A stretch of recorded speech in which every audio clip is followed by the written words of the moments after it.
did you get into acting? I was about 18. It was my first real job.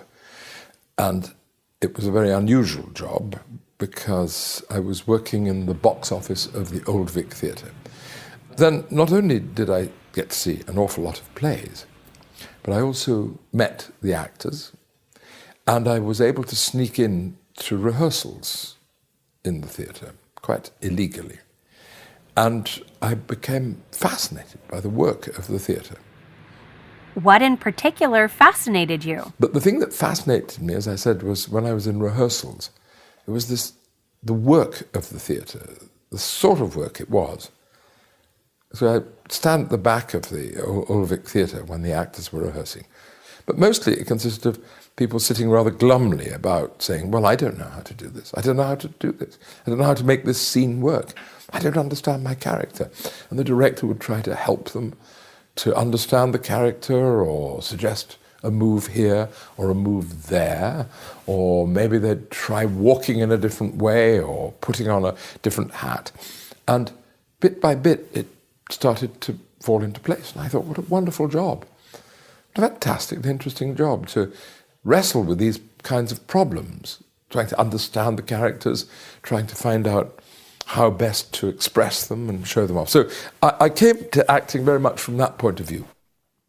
The role that first made you famous as a young actor was playing Mozart in the original theater production of Amadeus, which later went on to become a film. What was the most challenging thing about playing the part of Mozart? What was a challenge was that Mozart was a person who'd actually lived and was indeed one of the greatest artistic geniuses of the whole of Western civilization.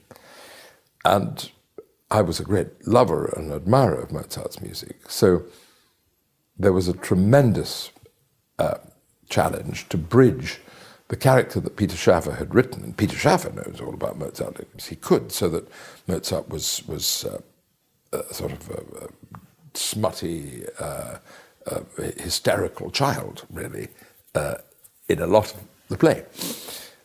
My job was to reconcile that with the fact that he wrote The Marriage of Figaro.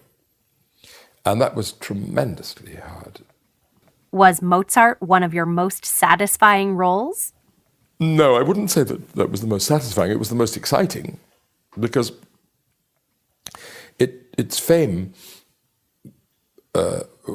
almost from the moment it was announced, was overwhelmingly greater than anything I had ever done, or to be honest, ever have done since. The fact that the play was very, very controversial when it opened proved to be very shocking for many people, only increased the excitement around it.